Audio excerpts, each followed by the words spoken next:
Hey hello everyone, I hope তোমরা সবাই খুব ভালো আছো। আবার অনেক দিন পর ব্লগ নিয়ে এলাম। এটা কিন্তু মহরমের দিনের ব্লগ। তো চারদিকে এত লোক বিয়ে বিয়ে বিয়ে বিয়ে করছে, ভাই রিচ ডাউন হয়ে যাচ্ছে, লোকে বিয়ে করে নিচ্ছে, রিচ ডাউন হয়ে যাচ্ছে, লোকে বাচ্চা নিয়ে নিচ্ছে। সো আমিও ভাবলাম চলো বিয়ে করেই নিই।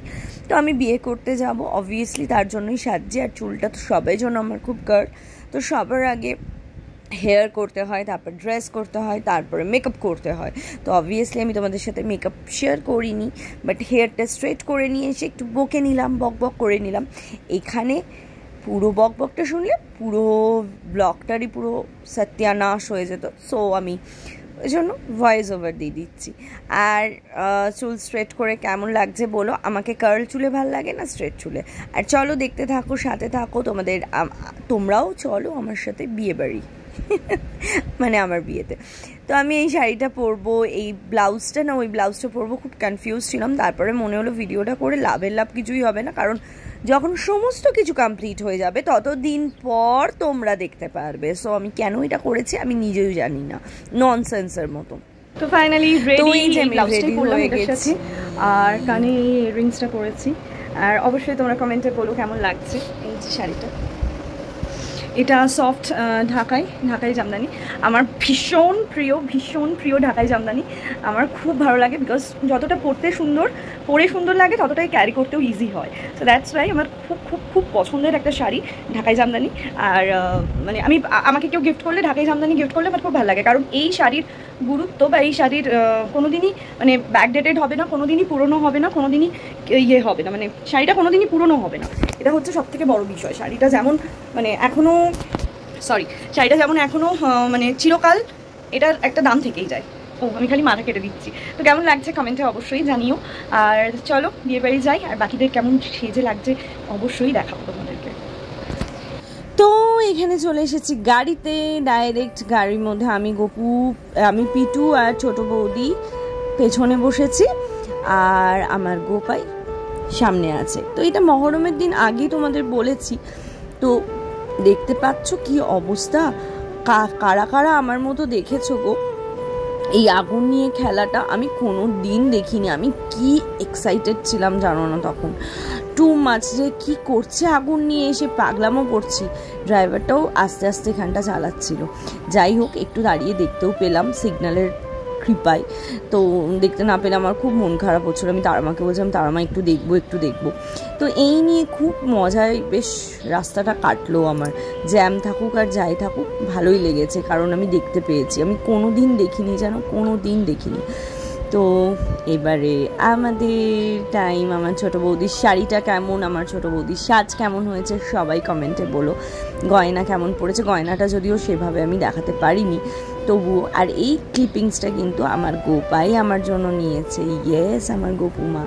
তো আমার ছোটো বৌদিকে খুব সুন্দর লাগছে আমি জানি।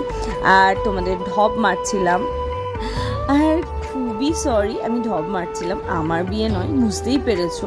অবভিয়াসলি আমার বিয়ে হবে, আর আমার সাথে এই কজনা যাবে তাই কখনো হয়? তো এটা ছিল পূজার বাবা, মানে আমার বড় বাবার তোমার কি বলবো শিষ্য আছে। তো শিষ্য মানে যাদের বিয়েতে গেছি তার শিষ্যর আর কি ছেলের বিয়ে, বিয়েও নয়, রিসেপশনে গেছি। তো আমার ছোটো বৌদিকে কেমন লাগছে অবশ্যই বলো। চুলের খোপাটা আমার ছোটো বৌদির চুলে আমরা সবাই ফিদা, আর এই সিঁদুর আর টিপ পরলেই জাস্ট হয়ে গেছে। তো আমাদের সবাইকে কেমন লাগছে অবশ্যই কমেন্টে বলো। বাচ্চারা তো বাচ্চাদের মতনই থাকে। তো এখানে সবাই হাই করলো, আর ছোটো বৌদি বললো বাই। আমি তাই খুব হাসছিলাম।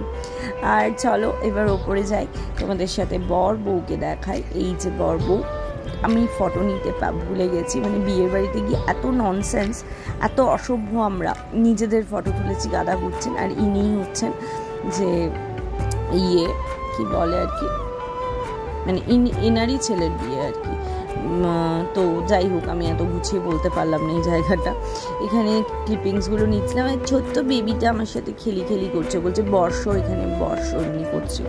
এখানে অনেকেই বিয়ে বাড়িতে প্রচুর বাচ্চা এসেছিলো, জানো তো, প্রচুর বাচ্চা এসেছিলো। তো অনেক বাচ্চাদের সাথে আমি অনেক গল্প করেছি আর খেলেছি। আমার সব থেকে বেস্ট টাইম কাটে বাচ্চাদের সাথে। আসলে বাচ্চাই বলো যে এদের মধ্যে তো কোনো কিছু আর চিন্তা ভাবনা থাকে না, সেই কারণে। আর আমি বিয়ে নিয়ে কেন মিথ্যে কথা বললাম, এই যে সুন্দর সাজিয়েছে না, আর ওই দিকে খাওয়া দাওয়ার জায়গাটা ওই যেটা হয় লোককে খাইয়ে দাইয়ে বদনাম কেনা, একদমই তাই। এখানে বদনামই করব, বিকজ গরমের মধ্যে খাওয়া দাওয়ার, মহরমের দিন তোমরা বলো কত গরম পড়েছিল, খাওয়া যায় বলো তো? তো যাই হোক, খাওয়ার মেনুটাও পরে বলছি। এখানে সুইমিং পুল ছিল আর এখানটাতে ছিলাম। এখানে বেশ রিলস করব বলে ভেবেছিলাম অনেকগুলো, যেগুলো আমি করতে পারিনি। আর আমার চুলটা সেইভাবে আমি স্ট্রেট করিনি, যার জন্য হালকা বেবি লুক চলে এসেছিলো।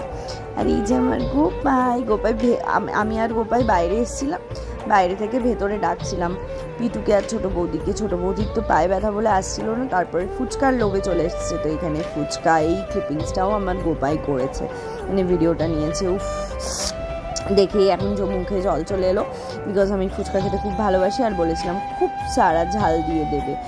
আর বলো না, শরীর খারাপ, নো খেতে নেই, কিন্তু আমি তবুও খাবো ভাই। জীবন কয়েকটা দিনের জীবন, এই কটা দিন তো খাবোই। আর প্রচুর করে টক জল দিচ্ছিলাম, আমার অত টক জল লাগে না, লাস্টে আমি চুমকে টক জল খাই। আর এগুলো আমি খাই না, এগুলো আমার গোপাই পিটাই অনেক খেয়েছে, ছোটো বৌদিও অনেক খেয়েছে, কিন্তু আমার পছন্দ নয়। আমি থামস আপও পছন্দ করি না খুব একটা। আমার পছন্দ একটাই জিনিস, সেটা এই ডগ। আমি ভিডিওতে ভয়েস ওভার দেবো কি, আমার বন্ধুর ফোন চলে এসেছে, বেস্ট ফ্রেন্ডের। তো যাই হোক, আমার থামস আপও খেতে ভালো লাগে না, আমার খুব একটা পছন্দ নয় এগুলো। আর আমি কম জিনিসই খাই, যেটুকু খাই সেটুকু তো ভালো করে খাবো বলো। তো ছোটো বৌদি আর পিটু ফাইনালি এলো। ছোটো বৌদি ফুচকার জন্য এসেছিলো, তো ফুচকা খেয়ে নিয়েছে ছোটো বৌদি, খুব ইয়াম্মি টেস্টি করে। আর আমি এখানে দাঁড়িয়ে কিছু বলছিলাম, যাই হোক হোয়াট এভার। এখানে গপু, পিটু আর ছোটো বৌদি। আর থ্যাংক ইউ গোপাই, আমার সোনা মা, তুমি আমার জন্য এই ক্লিপিংসটা নিয়েছিলে, থ্যাংক ইউ। আর কি মিষ্টি লাগছে দেখো। তো এখানে আমি আমার বোনকে জেলাস করাবার জন্য এই ক্লিপিংসটা নিয়েছিলাম, যেটা তোমাদের এই ভিডিওতেও অ্যাড করে দিলাম। আর ছোটো বৌদিকে বলছি একটু স্টাইল করে খাও। তো ছোটো বৌদি খুব স্টাইল করে, আস্তে করে, স্লো মোশনে খেলো। আমরা যা নিজেদের মধ্যে গল্প করেছি আর মজা করেছি না, কি বলবো। বিয়ে বাড়িতে গেলে আমরা থাকলেই হয়ে গেল, মানে ছোটো বৌদি আর আমি থাকলে তো যাচ্ছে তাই খিল্লিনি বসে বসে। তো এখানে স্যালাডের খুব সুন্দর করে সাজিয়েছিল। আর মেনুতে কী ছিল বলে দিচ্ছি, কচুরি ছিল, ছোলে ছিল, ফিশ ফ্রাই ছিল, সাদার মানে ভাত ছিল, আর দই কাতলা ছিল, পোলাও ছিল, আর ছিল তোমার মাটন, তারপরে যা হয় মিষ্টি 2 রকমের, পাঁপড়, চাটনি, আর আইসক্রিম ছিল না, কুলফি ছিল। তো আমি সবই খেয়েছিলাম, মানে সব বলতে ফ্রাইগুলো খাইনি, দেখতেই পাবে কি খেয়েছি। এগুলো কিচ্ছু খাইনি আমি, ডাইরেক্ট সাদা ভাত আর ইয়েতে চলে গিয়েছিলাম দই কাতলাতে। এটা খেয়ে ঠিকই ছিলাম, মাটনটা বেকার নিয়ে খেলাম লাস্টের দিকে, যেটার আর ক্লিপিংস নিয়ে দিয়ে শরীরটা খারাপ হয়ে গিয়েছিলো। রাত্রেবেলায় বমি করেছি আমি, মানে একদম আমার লিভার আর নিচ্ছে না কিছু। জানি না কতদিন বেঁচে আছি, যতদিন আছি।